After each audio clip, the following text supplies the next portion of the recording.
Live from the campus of Penn State University, this is PSN News. It's Monday, March 27th. We have all you need to know about new constructions in Center County, along with details on a nearly fatal car crash in Ferguson Township. We also have more on proposed national legislation, along with weather, sports, and entertainment. Stay tuned.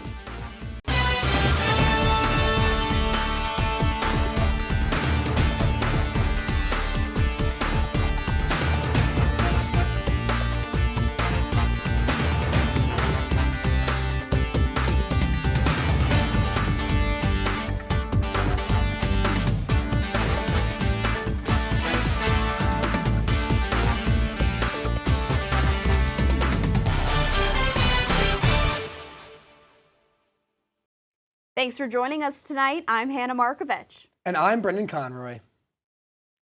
A new Italian restaurant may be coming soon to downtown State College.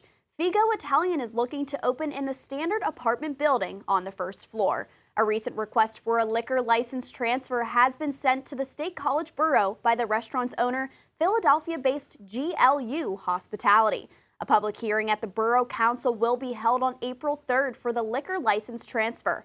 GLU currently owns several restaurants in the Philadelphia area. The Figo State College location will be a full-service casual restaurant with a separate side for a fast pizza counter. There will also be a breakfast area that will not serve alcohol. The state-of-the-art equipment at Origin Labs in downtown State College is officially open to the public. Origin Labs is located in Penn State's Eric J. Barron Innovation Hub on South Burroughs Street. The lab held a grand opening for their prototype, fabrication, and mezzanine space last Wednesday. The 7,000 square foot facility offers areas for woodworking, metalworking, 3D printing, and much more. Director Ryan Mendel states he believes the space will lower the cost and barrier entry for aspiring entrepreneurs in the area. Trainings will be available to everyone at no cost. However, a paid membership is available for $65 a month, which comes with hands-on learning and guidance from the experts. The Mount Nittany Medical Center Bed Tower project is taking another step forward toward approval, with township staff beginning reviews for developers. Conditions were placed on the project during a recent College Township Planning Commission meeting. Mount Nittany Health announced its building plans in October of 2022 for a $350 million addition to the center. The building will include a 10-floor, 300,000 square foot patient tower that will include 168 private rooms. This will allow every patient to have a private room. The bed tower will also be a new entrance to the hospital. The project is expected to start construction in a few months and will be complete by early 2026. A near-fatal crash sent 4 people in Ferguson Township to the hospital last week, with 1 victim flown from the scene. Ferguson Township Police Chief John Petrick states 2 passenger vehicles collided at 8:30 p.m. at the intersection of West Whitehall and South Nixon Roads. This resulted in a driver being entrapped in their vehicle. Along with the flown-out patient, 3 others were taken by ambulance following the crash. Petrick said none of the injuries were believed to be life-threatening. The investigation into the crash is still ongoing, and the intersection was closed for an extended period of time for patient extraction and further investigation. It looks like we'll have to enjoy the upcoming sunny days as much as we can before April showers begin next week. My good friend Hannah George will share more details on what to expect this week in tonight's weather report. Take a look.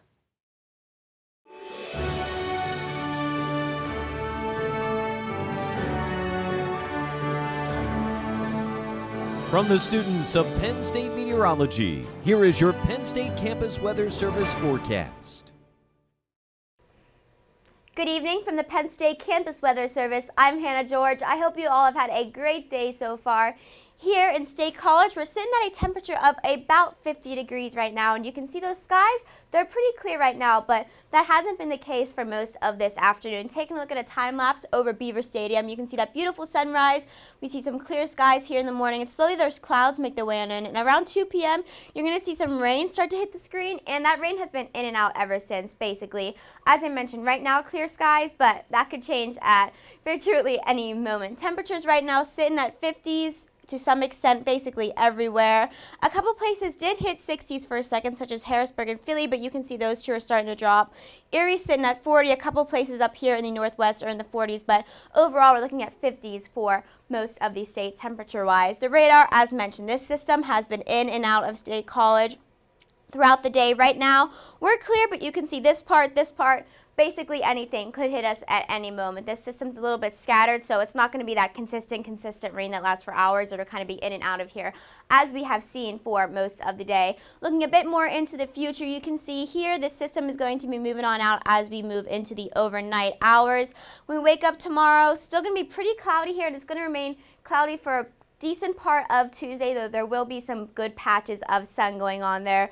Probably not any precipitation, at least here in State College, but you can see whatever's going on moves out of here as we go into Tuesday night, and Wednesday is left beautiful and clear for us here in State College. You can see some clouds up here in the Northwest, but us here, we're going to be seeing some clear skies out there. Going even further into the future, you can see here, once again, pretty cloudy. Those clouds clear out as we move into Wednesday. Wednesday night, we're going to start to see some clouds and some possibility overnight Thursday of some sort of wintry mix here in State College, actually, which it is officially spring now, as we all know. So a wintry mix is a bit scary for us, but it will be overnight hours. When you wake up, you probably won't even know that it happened, other than the fact that you watch this forecast, so you do know it will be happening. You can see here that clears out, and Friday, this system is going to move on in, cover most of the state. It's going to stick around for a while, and Saturday, you can see here virtually all of the state is covered by precipitation of some kind. That'll move on out, and it'll stay pretty clear here on Sunday. Looking at the forecast overall throughout the state tonight, a lot of places are going to be getting into those 20s, low 30s. Philly a little bit warmer at 36, but really not by much. We're looking at mainly high 20s, low 30s here in the state of Pennsylvania. Tomorrow we're going to be seeing possibly a high of 50 here in State College. I'll talk a bit more about State College in a second. You can see nobody's getting too high up there. We're looking at a pretty tight range of temperatures, Philly being the highest at 55 and Erie being the lowest at 40, which a 15-degree temperature gradient in a whole state as big as ours, that's really not a whole lot, especially considering the different dynamics we got going on in these different areas. Tonight we're going to be seeing a low of about 34 degrees. Once again, those showers scattering in and out tonight. And tomorrow we're going to be waking up to that high of 50, so a little bit cooler, but as mentioned, it'll be partly sunny out there, so it'll probably seem a bit nicer since there won't be any rain going on tomorrow. Your 7-day forecast, once again, tonight a low of 34 and tomorrow a high of 50. It's going to increase a little bit as we go into Wednesday with a high of 53, and it'll be pretty sunny, as I have mentioned. Thursday will stay sunny as well, but that high is only going to get to 49, but that's the only day that gets in the 40s here, which I would say is a pretty good week in my opinion. Friday, we're going to increase a bit with a high of 58, but there will be some rain in the afternoon, as I mentioned, and we're going to see a low of 51 on Friday. Saturday, a high of 64, but there will be rain out there, but pretty decent day still. Sunday will decrease a little bit, still staying in those 50s with a high of 52, and it will be sunny out there. Alrighty, that's all for me. Once again, for PSN News, I am Hannah George. Have a wonderful day.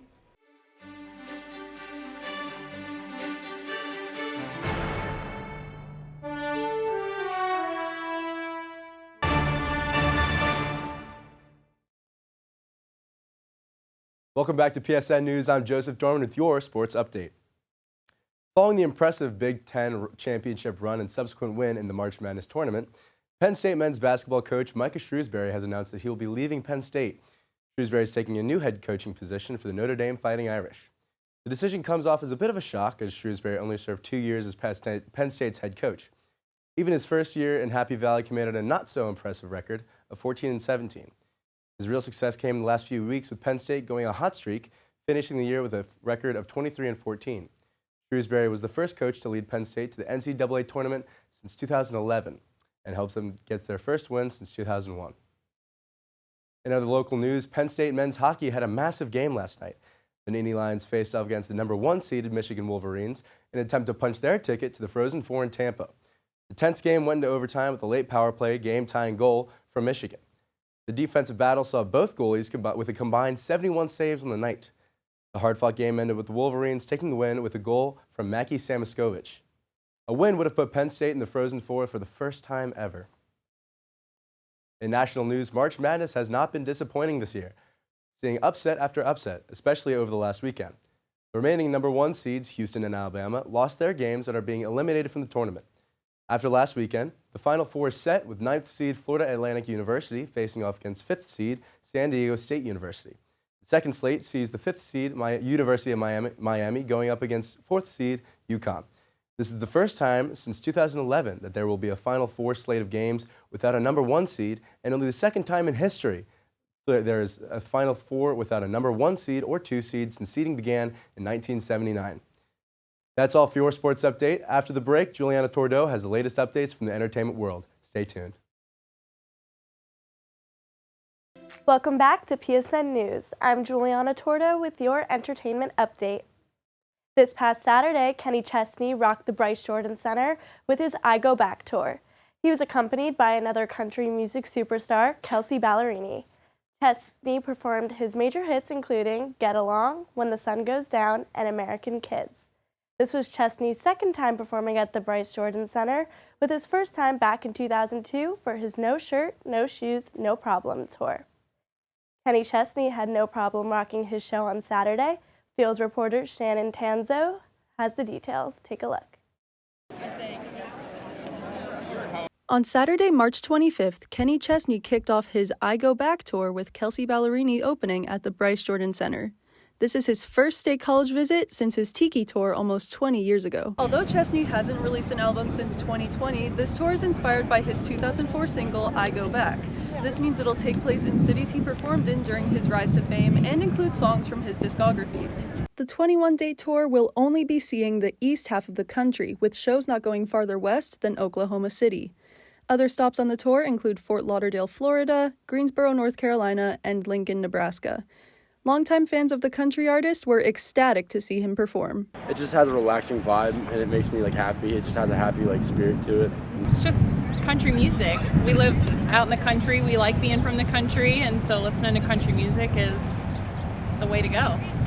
I grew up listening to him, and he just lives his life the way that I want to live my life. If you missed this past weekend's show, you could travel to Mohegan Sun Arena in Wilkes-Barre on April 8th for another stop in Chesney's tour.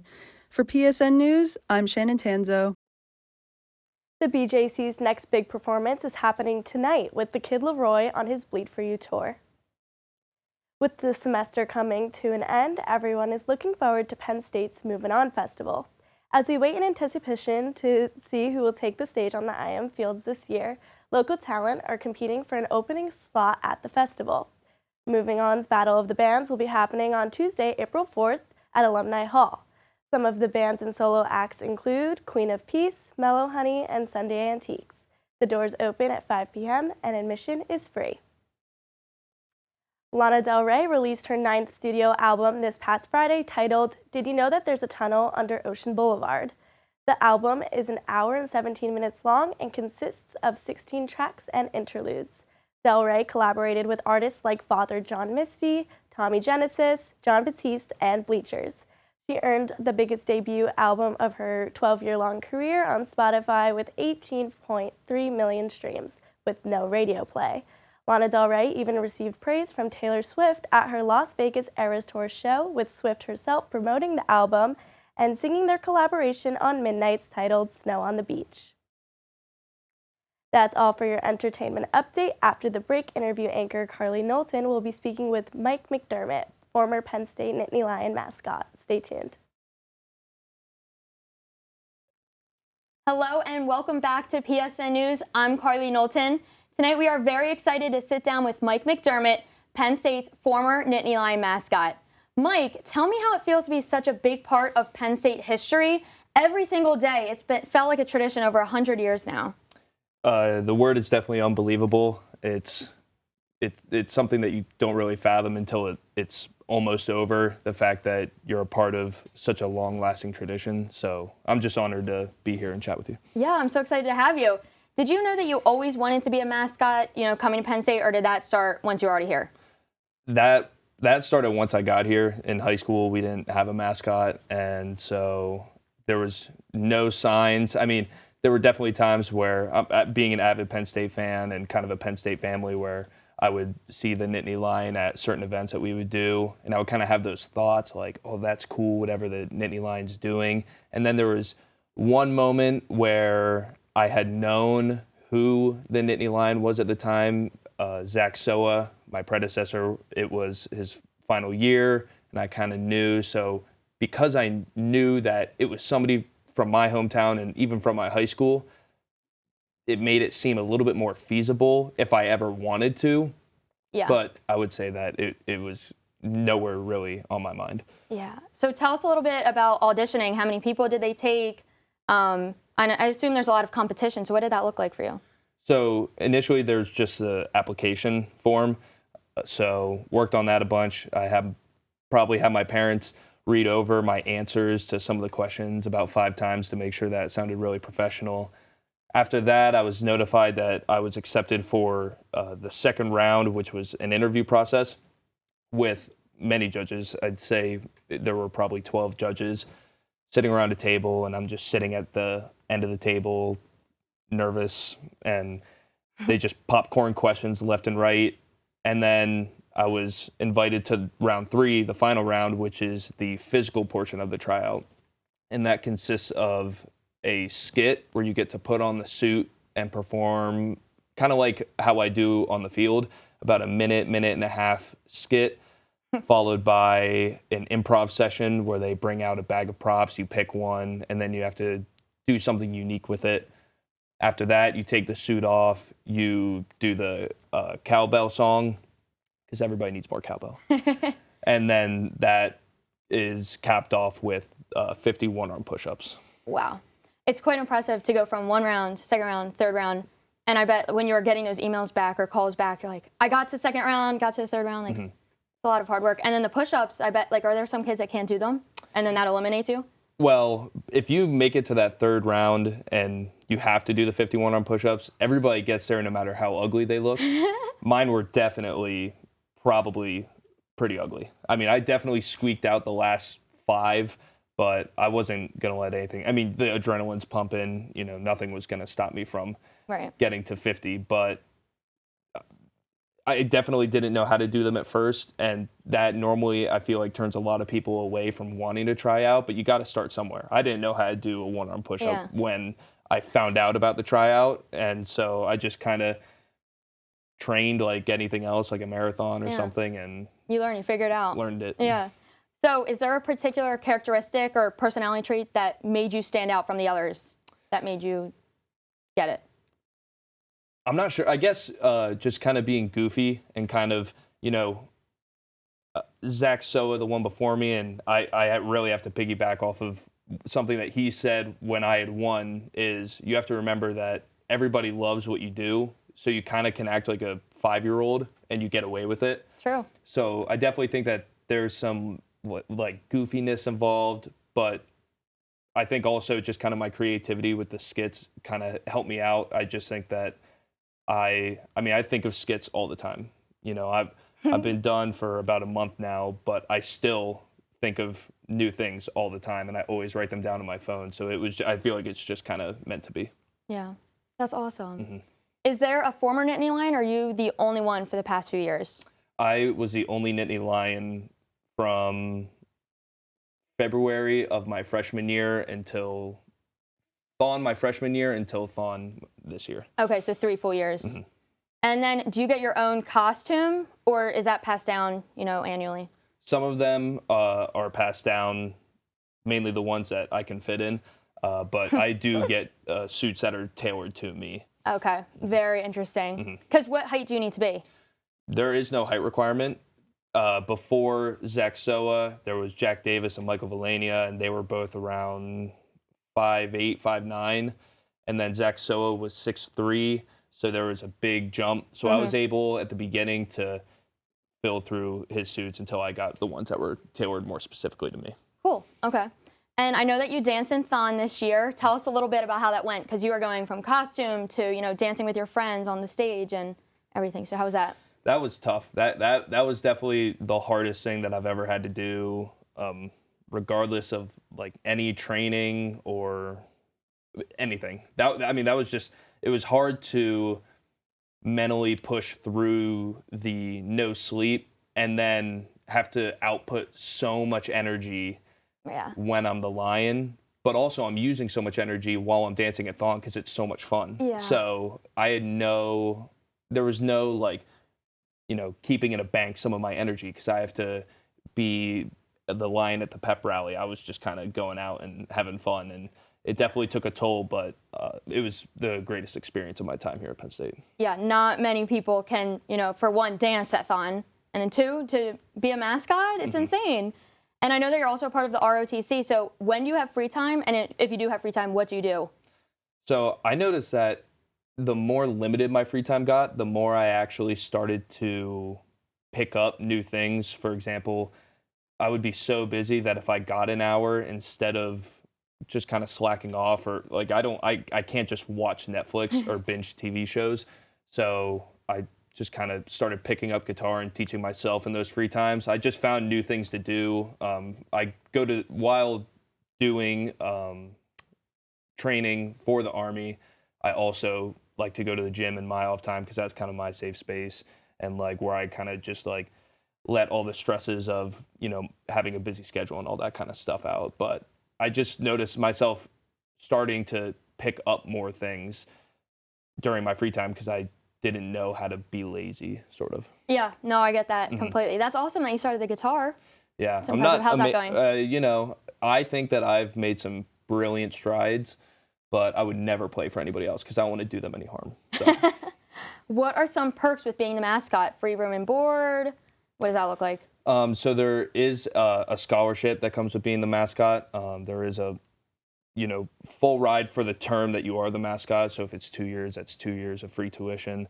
You do get some good gear. You get probably the most valuable thing that I received was the networking aspect of it. You meet so many alumni. The amount of people that I know that are in the job that I would like to be at later in my career that also were Army ROTC but also graduated from Penn State, it's incredible. The networking that the Penn State Alumni Association or just Penn State as a whole has is incredible, and I've met thousands of people and I have so many great relationships because of all of the things that I've gotten to do as the Nittany Lion. Yeah, like one reason I chose Penn State was because I knew the networking is awesome. Incredible. We only have about a minute left. One thing I definitely wanted to ask you was, how do you have so much passion and pride for Penn State, and what are you going to take away from, you only have 1 month left, what are you going to take away from this? I think the passion and pride is just kind of what Penn State teaches. Penn State is a very traditional school, and I really like that. The only place I applied was Penn State. That was the only place I was going. I wouldn't want to go anywhere else. I don't even know if there are other real colleges, but, it's just something that is really near and dear to my heart and to my family. And I would say the biggest thing that I took away from Penn State and my position as the Lion was not to look back on college as like fun years in my life where I did some cool things, but more as a stepping stone to something greater that I'm going to do down the line. That's amazing. Thank you so much for coming on today. Thank you so much for I really having me. appreciate it. This was awesome. Absolutely. Thank you so much. Up next, Hannah and Brendan will be joining you with the latest Penn State national news. Stay tuned. Children and teens in Utah could lose access to social media apps like TikTok if they don't have parental consent. They also face other restrictions under a new first-in-the-nation law specifically designed to keep young people off of the addictive platforms.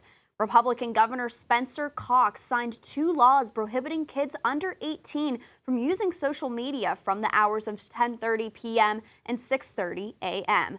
These laws seek to prevent children from being lured to apps with addictive features and from having ads be promoted to them. The laws also require age verifications for anyone who wants to use social media in the state. The door is also being opened for lawsuits on behalf of children's claims of social media harm. Companies are expected to sue in March 2024 before the laws take effect. Legislation granting more parental say in the curriculum of public schools across the country was nearly passed on Friday. House Speaker Kevin McCarthy of California made the Parents' Bill of Rights Act a priority during his early weeks of tenure. He says he wants to fulfill his promise and commitment to America by giving parents this power. This act would require schools to publish course studies and keep lists of their books in their libraries. Parents would also gain access to speak at board meetings and examine school budgets. Republicans want this legislation to foster more parental involvement and give a sense of familial inclusion in schools. But it seems the bill will cater to a vocal stance on what is occurring inside the classrooms. Denver students and parents are outraged, demanding better school security and pushing for tighter firearm controls. These demands are coming after a 17-year-old student shot and wounded 2 administrators at a city high school. More than 1,000 students rallied at the Colorado Capitol to push for gun reform legislation. School board members endorsed the district and superintendent's reversal of a policy that had banned officers from Denver schools. The shooting at East High School happened when administrators were searching for weapons on suspect Austin Lyle, who fled the scene.